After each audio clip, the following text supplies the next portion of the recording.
এখন না money controls everything, money has become everything.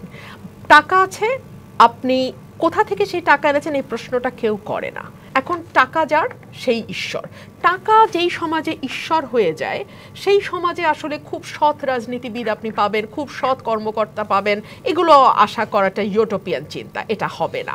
আপনি অনেকগুলো ভালো আমের মাঝখানে যদি দু তিনটা পচা আম রাখেন, আপনি দেখবেন আমগুলো কিন্তু সব পচা শুরু করেছে, নষ্ট হওয়া শুরু হয়েছে। মোটা দাগে কেন আসলে এই দুর্নীতির জন্য দায়ী রাজনীতিবিদরা কেন চলে যাচ্ছে, পাশাপাশি নতুন নবীন যারা রাজনীতিতে আসবেন তাদের জন্য কি আদর্শ রেখে যেতে চান?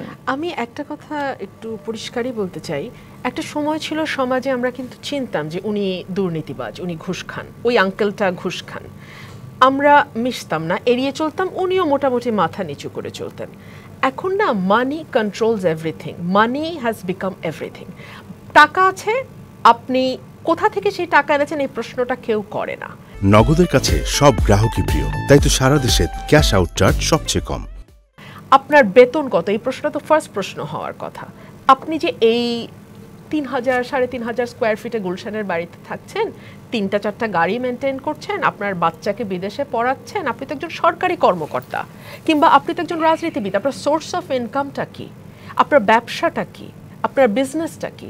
এই প্রশ্নগুলো সমাজে এক সময় উঠতো, এখন আর ওঠে না। এখন টাকা যার সেই ঈশ্বর।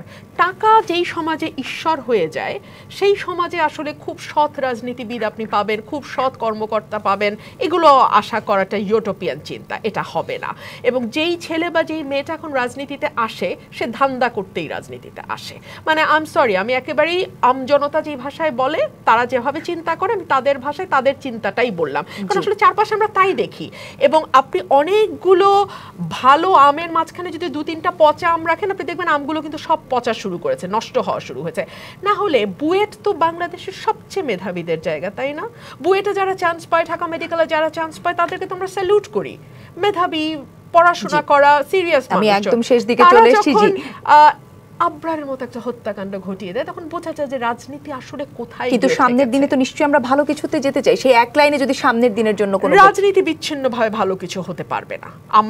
আমার সমাজে যেই পচন ধরেছে সেই পচন যতদিন পর্যন্ত ঠিক না করতে পারবো, বা সেটা মেরামতের কাজ শুরুটা অন্তত যদি না হয়, রাজনীতি আইসোলেটেড। অনেক অনেক ধন্যবাদ আপনাদের দুজনের আজকে এখানে আসার জন্য।